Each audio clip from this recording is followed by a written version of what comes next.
have been great. But do you feel like, at least relatively, you guys have played it well through the years? Yeah, I think we played them well. Give them different looks to have to deal with. Has some athletic, guys in different positions that have made, scrambling more difficult for him.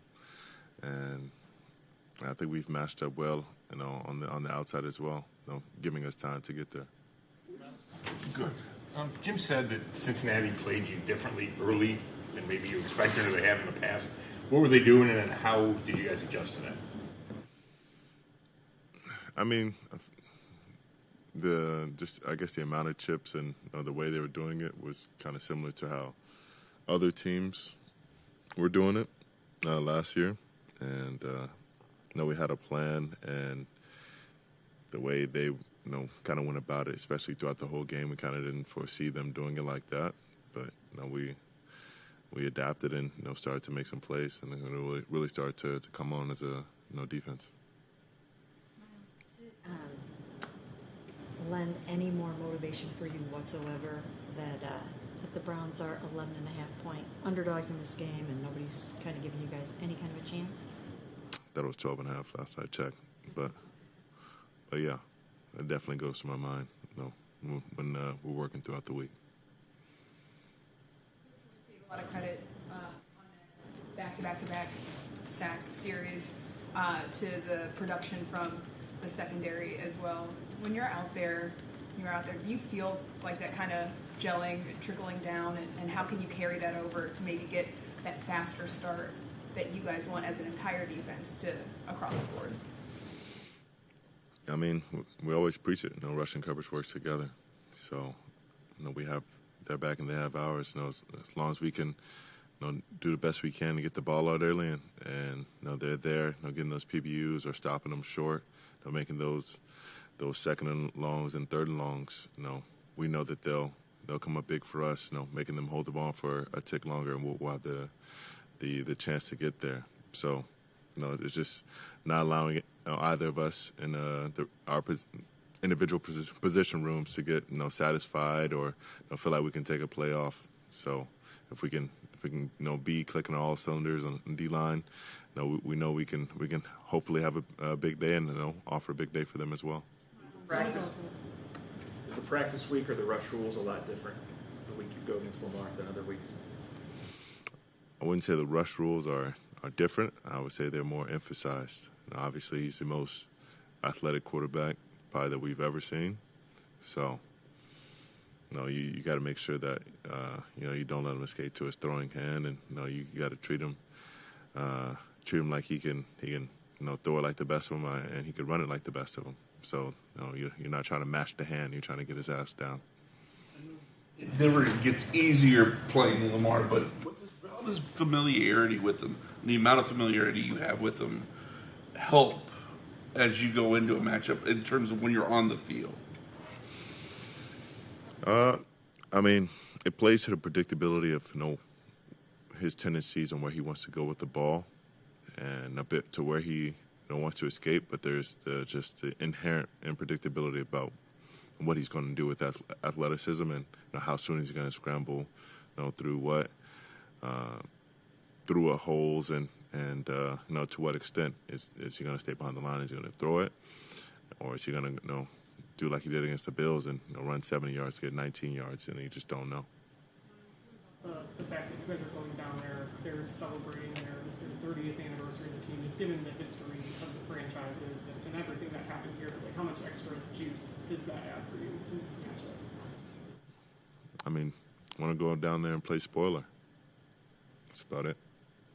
Does your mindset change going into a road game like that? No. What fires you up about playing at Baltimore? Derrick Henry and Lamar Jackson, Ronnie Stanley, Rosengarten. I mean, I won't leave out Zay Flowers, but all those guys give me juice to go down there and play the very best ball. So, being able to go against the best competition, many pundits and critics saying that they're the best team in the AFC, that kind of stuff gets me fired up to go against them. I don't need much more than that. You've been here a long time now. Do you still hear from people about the move to Baltimore, and it still upsets people, and that's why they hate the Ravens like they do? that's usually an older crowd than I hang out with, but I do hear it every now and then when I go to get gas. So, yeah, I do understand the feelings and the motives behind people's dislike of them, and I'm one with the city, so I try to carry that on my back when we go in there or they come to our place. Joe Flacco is going back there for the first time to play against the Baltimore Ravens, where he played for 11 years. Probably going to be a big emotional game for him. Is there some feeling on your part of wanting to make sure that this is a really happy homecoming for Joe, in addition to just winning? Hell, he can make sure of that himself. If he goes out there and throws some tuds, now we'll take care of the rest. Grant's comments about tackling Derrick Henry not being difficult or challenging. We got to go out there and prove it. Talk is cheap.